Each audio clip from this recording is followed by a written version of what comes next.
यानंतरची बातमी आहे मराठवाड्यातल्या लातूर जिल्ह्यातून। लातूर जिल्ह्यात तुर्तास लॉकडाऊन सारखी परिस्थिती नाही, मात्र कोरोनाची रुग्णसंख्या वाढल्यास लॉकडाऊन शिवाय पर्याय नाही असं वक्तव्य केलंय वैद्यकीय शिक्षण मंत्री तथा लातूरचे पालकमंत्री अमित देशमुख यांनी।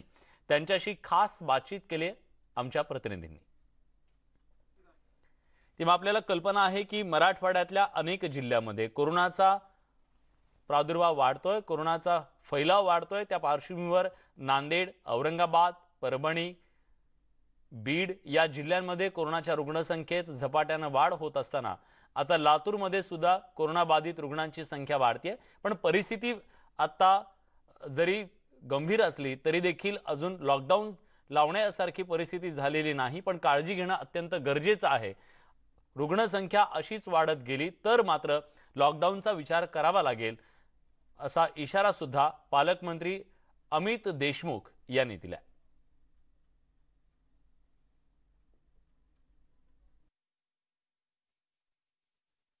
कोरोनाची पार्श्वभूमी लक्षात घेता लॉकडाऊनची परिस्थिती निर्माण झाली आहे। लातूरात सुदैवानं लॉकडाऊनची परिस्थिती निर्माण झालेली नसली तरी नेमकी लातूरची काय परिस्थिती आहे जाणून घेण्यासाठी आपल्यासोबत आहेत लातूरचे पालकमंत्री सर, नेमकी लातूर जिल्ह्याची कशी परिस्थिती आहे, कशा प्रकारची काळजी घ्यायला हवी? लातूरमध्ये कोरोना हा नियंत्रणामध्ये आहे।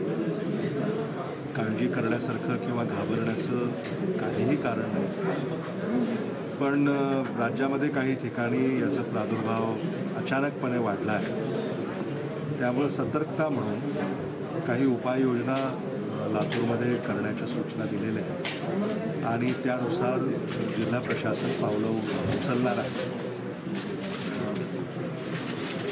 मास्क वापरणे, शारीरिक अंतर राखणे, आपले हात स्वच्छ साबणाने किंवा सॅनिटायझरने स्वच्छ करत राहणे, या बाबी आपल्याला पाळाव्या लागतील आणि मला असं वाटतं या पाळल्या तर कोरोनाचा फार प्रसार होणार नाही, हे मागेही सिद्ध झालेलं आहे। त्यामुळे ह्या बाबी जर आपण पाळत राहिलो तर फार अडचण येणार नाही। आता जिल्ह्यामध्ये नाईट कर्फ्यूची सुद्धा चर्चा सुरू आहे। त्या संदर्भामध्ये जिल्हा प्रशासन योग्य तो निर्णय घेईल आणि काही महापालिका हद्दीमध्ये वर्किंग आवर्स जे आहेत त्याच्यावर काही नियंत्रण आणायचं का याची सुद्धा चर्चा झाली। महापालिका याचा अभ्यास करून त्यावर ते पावलं उचलते। तर लातूर जिल्ह्यामध्ये लॉकडाऊन होणार अशी मोठ्या प्रमाणात चर्चा सोशल मीडियावरती व्हायरल होती। मला असं वाटतं की त्या चर्चेला काही फार अर्थ नाही आहे। आज ती स्थिती नाही आहे, पण रुग्णांचा संख्या वाढला किंवा साथ आणखी झपाट्यानं पसरत राहिली तर मग त्याच्याशिवाय काय दुसरा पर्याय असू शकतो। थँक्यू। पंतप्रधान नरेंद्र मोदींच्या आत्मनिर्भर भारताच्या आवाहनाला मोठा प्रतिसाद मिळतोय। त्यामुळे देशाची अर्थव्यवस्था एका महत्त्वाच्या टप्प्यावर पोहोचली आहे। नेटवर्क 18 आणि ITCच्या पुढाकाराने आम्ही अनेक प्रेरणादायी कहाण्या तुमच्यासाठी घेऊन येतोय आणि याच कहाण्यांमधील एक प्रेरणादायी कहाणी आहे ती फेविकॉलची।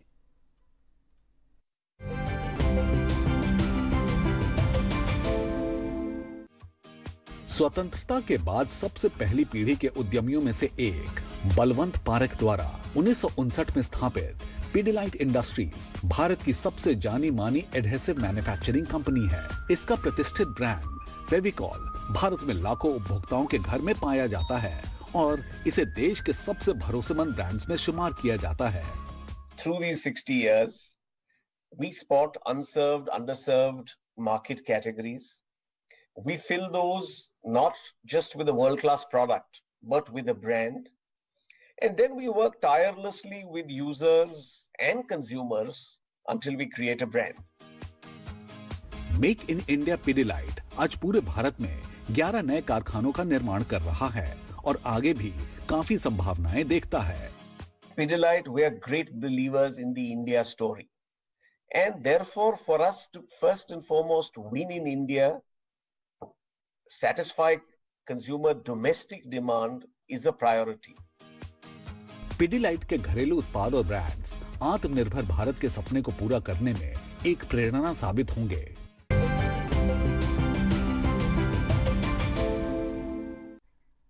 तेव्हा स्वाभिमानी भारतामध्ये फेविकॉलची ही संपूर्ण कहाणी नक्की बघा.